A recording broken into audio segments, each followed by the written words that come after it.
अस्सलाम वालेकुम दोस्तों, मां हिन वक़्तु सखर लाड़काणा रोड ते ज़िले शिकारपुर जो जेको आहे सखर लाड़काणा रोड लखी ऐं मधेजी जे विच में मिर्ज़ापुर अमरोट जे विच में बीठो आहियां। हे जेको आहे हिन वक़्तु हितां VIP मूवमेंट यानी कि आसिफ़ अली ज़रदारी जेको सदर ममलिकत आहे उहो नवंदरे खां सखर तरफ़ ईंदो। मां ईद जे ॿिए ॾींहं ते जॾहिं अचां पियो ईअं त उन वक़्तु असांखे जेको आहे सखर तरफ़ न पिया वञणु ॾियनि ऐं अॼु वरी जॾहिं असां हेॾां मीडिया कवरेज खां पोइ अचूं था त वरी असांखे जेको आहे मधेजी जी तरफ़ नथा वञणु ॾियनि, हिते बीहारनि था पिया छो त आसिफ़ ज़रदारी साहिबु हितां गुज़रंदो। हाणे तव्हां मूंखे ॿुधायो त हीअ रोड जेको आहे हे अवाम जे टैक्स अवाम जे पैसनि सां ठहियलु रोड आहे ऐं असां अवाम जे वोटनि ते मुंतख़ब थियल सदर जेकॾहिं इहे माण्हू हिन रोड तां गुज़रंदा त अवाम खे इन रोड ते घुमण जो को बि हक़ु न आहे। हीअ ज़ुल्म आहे, ॿियो छा आहे? के ॿार आहे, बचो आहे, के फैमिलीस आहिनि, के बीमार आहिनि, के कीअं आहिनि। मां सम्झां थो कुझु बि हुजे पर हीअ कहिड़े क़िस्म जी लाजिक आहे यार, मूंखे सम्झ में ॻाल्हि नथी अचे त जेकॾहिं सदर ममलिकत हिन रोड तां गुज़रे त आम माण्हू माना हिन रोड ते घुमी नथो सघे। हाणे ॾिसो हे साम्हूं जेको आहे जेका बि गाॾी अचे थी पुलिस एहलकार जेको आहे उनखे गाॾीअ खे लाइन में लॻाइनि था पिया ऐं हीअ टोटल गाॾियूं जेको आहे उहे हिते बीठियूं आहिनि। टोटल हे गाॾियूं आहिनि, हे तव्हांखे मां ॾेखारियां त हे कुझु फैमिलीज़ बि तव्हांखे नज़र ईंदियूं, उहे बि हिते बीठियूं आहिनि। साम्हूं जेके आहिनि कुझु गाॾियूं बीठियूं आहिनि, ॿार बच्चा आहिनि ऐं मां तव्हांखे कुझु माण्हुनि खां ॻाल्हायां बि त तव्हां सर माना जेको आहे कहिड़े हवाले तां बीठा आहियो? दादा असांखे त पुलिस बीहारियूं बीठी आहे, का बि ख़बर न आहे त केरु अचे थो केरु वञे थो।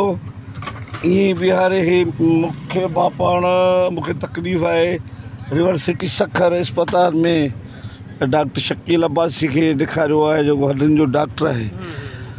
सो हाणे ॿुधाइनि बि कोन था मसइलो छा आहे, छो बीहारियो वियो आहे। बच्चा ॿार नंढा वॾा ही जेके बि आहिनि उन में माण्हू ज़रूरतमंद आहिनि, वेगन गाॾियूं आहिनि उन्हनि में बच्चा। आसिफ़ ज़रदारी रोड ते ईंदो उनजे करे आसिफ़ ज़रदारी रोड ते काॾो हुनखे मरणो आहे छा? हिते ईंदो रोड ते हुन कयो हिते छा? हिते आसिफ़ ज़रदारी करणु ईंदो हिते? उहो ठीकु आहे, अचे थो नवंदरे मां ईंदो सखर उन फ्लाइट त अॻिते वेंदो।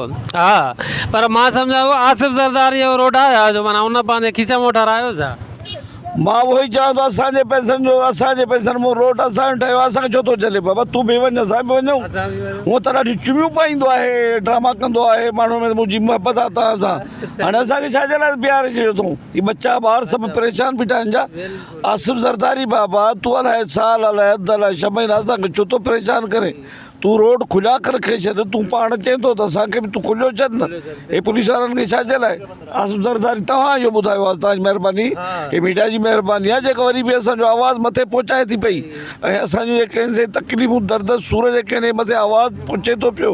बाक़ी त हिते ते हे जेके इंतिज़ामिया आहे या हितां जी जेका पंहिंजो हुकूमत आहे उहा सिंध हुकूमत आहे उहा सिंधी ॿुधाइनि बि कोन था तव्हांखे त मसइलो छा आहे। पर मसइलो तव्हांखे मां ॿुधायां इहो ई आहे जेको आहे सो मां नाज़रीन तव्हांखे ॿुधायां त टोटल गाॾियूं जेके आहिनि बीठियूं आहिनि परे परे खां, के माण्हू किथां था अचनि के किथां था अचनि जेको आहे हिन खां भाउ तव्हां थोरो ॿुधायो त तव्हां कहिड़े सिलसिले में बीठा हो?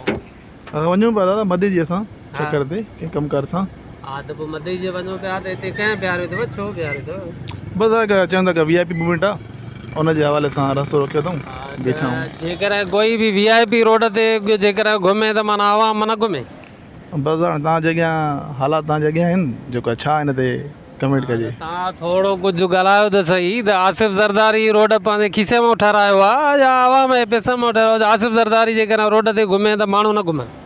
साईं हाणे उन्हनि जो त चवणु हिननि खे थी सघे त न बि हुजे, हिकिड़ो पंहिंजो हिकिड़ो रिवाजु हले थो हितां जो जेको सिलसिलो आहे पुलिस जो पंहिंजो हिकिड़ो प्रोटोकॉल ॾियण जो। हाणे ज़रूरी न आहे त मथां खां हिननि खे चयल हुजे पर हीअ आहे त हिकिड़ी शइ ग़लति, हिन में को शक न आहे। चयल न हूंदो त कीअं न हूंदो? चयल हूंदो तॾहिं त जेको आहे बीहारनि था न। हीअ त ॾिसो ख़ल्क़ ख़ुदा जी माना जेका आहे उहा परेशान हाल बीठी आहे ऐं गाॾियूं आहिनि, इहे ॿार बच्चा जेके आहिनि बीठा आहिनि ऐं जेको आहे सो मां तव्हांखे ॿुधायां त हर क़िस्म जी गाॾी फैमिलीज़ तव्हांखे नज़र ईंदियूं को बि हिननि खे जेको आहे पुलिस अहलकार अॻिते जेको आहे हिननि खे नथा छॾनि।